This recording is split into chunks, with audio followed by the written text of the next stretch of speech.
What's going on, everyone? PK Investing here, and today I'm going to walk you through all the dividends I received in the month of August. For those of you who don't know, dividends are the sweet fruits that are harvested from the orchard that is your dividend portfolio. In more literal terms, however, dividends are the distributions you collect from holding shares of a company. And boy, do I love distributions. I figured I'd start out on a lighter note. What you see before you is the dividend I received from MasterCard. Yep, I got a whole penny. And of course, I had to reinvest that penny. And that penny bought me 0.000031 shares of MasterCard. You know, I've never seen this before. My single penny bought a fractional share so small that Robinhood had to use scientific notation to tell me just how small it was. So for the sake of consistency, I'll let you know that the 3.1 times 10 to the negative 5 shares that I dripped will increase my next MasterCard payout by 1.2 times 10 to the negative $5. And yes, for you, my scientifically literate viewers, I maintained significant digits. Alright, with that out of the way, we move on to something slightly bigger.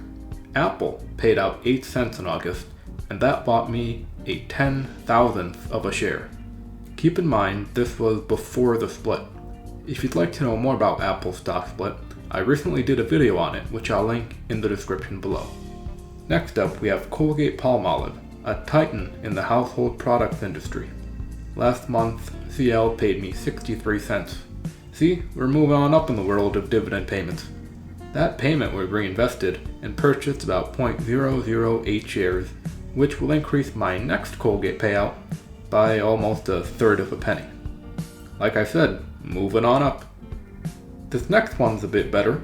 Healthcare favorite AbbVie paid out 86 cents and subsequently dripped about 0.009 shares of itself, which will hopefully increase my next payout by about a penny.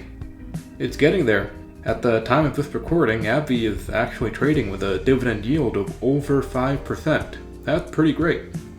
Of course, I saved the best for last. One of my core positions, Procter & Gamble, generously bestowed upon me a dividend of $5.91.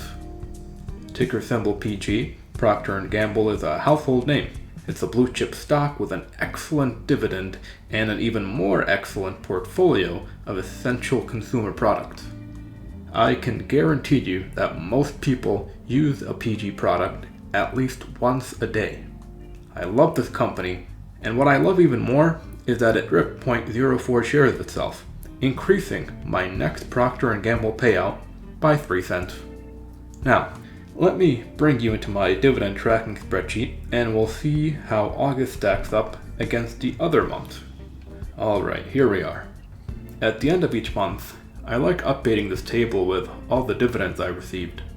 It helps me keep track of things, obviously, but it also gives me a visual representation of how much my passive income is growing. After plugging all the numbers in, we can see that my final dividend amount for August came out to be $13.30. Now, for all you mathematically savvy people out there, might be thinking, hold on, you were literally paid out in pennies and nickels. How did you get to $13?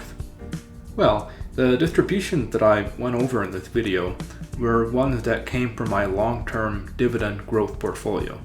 That's the portfolio that I focus on and nourish and keep a close eye on.